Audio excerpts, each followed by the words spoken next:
Yeah, that was an old carryout. And it had a gas pump at one time. It was the only place out here with one gas pump.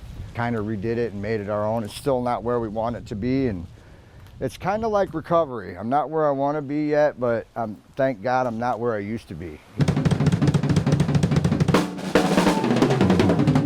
My whole life I've been playing music, playing drums, and I'm blessed. You know, I get to play with anywhere from 10 to 15 musicians a week, and they're all super, super good.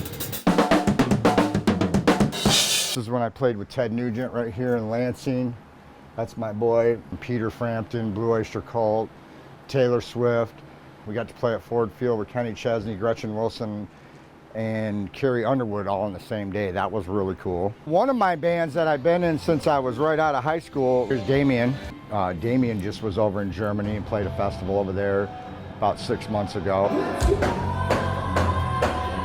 My whole life prior to getting sober, I would drive $500 beaters, and wherever they died, I would have to wait till I could get another $500 beater, and it was just complete chaos all the time.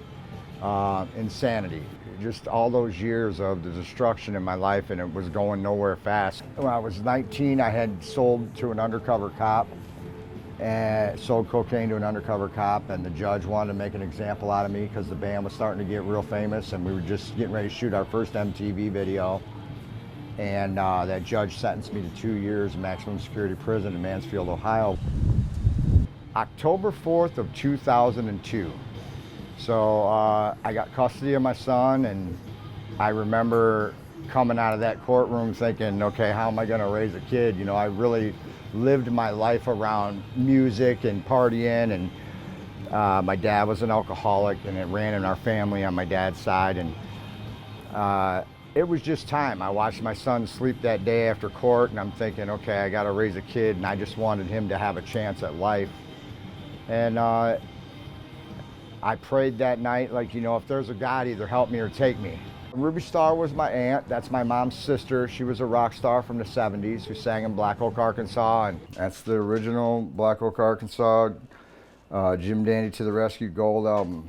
That's in my living room right there with my Aunt Ruby and my great grandpa. Here she is with Don Dokken and some of her stage shots. That's her when she was in Connie and the Blue Beats when she was first starting at 16, 17 years old.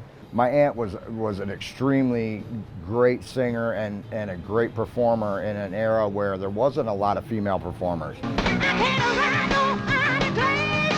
She'd done so much. She was playing Janis Joplin in a stage show in Las Vegas when we found out she had a brain tumor. I don't feel like the world got to hear enough of her music. She had some extraordinary music. My son plays in Machine Gun Kelly. He's the drummer for Machine Gun Kelly. And they're on their Lost Americana tour, great record. Watching your kids go through it is painful.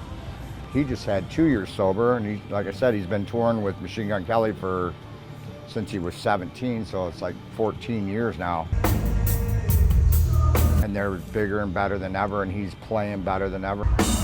Because I felt hopeless for a lot of years. Now that I've done it for a long time, staying sober is kind of like, it comes natural, but I don't take it for granted. I still try to like share the message and share hope with other people.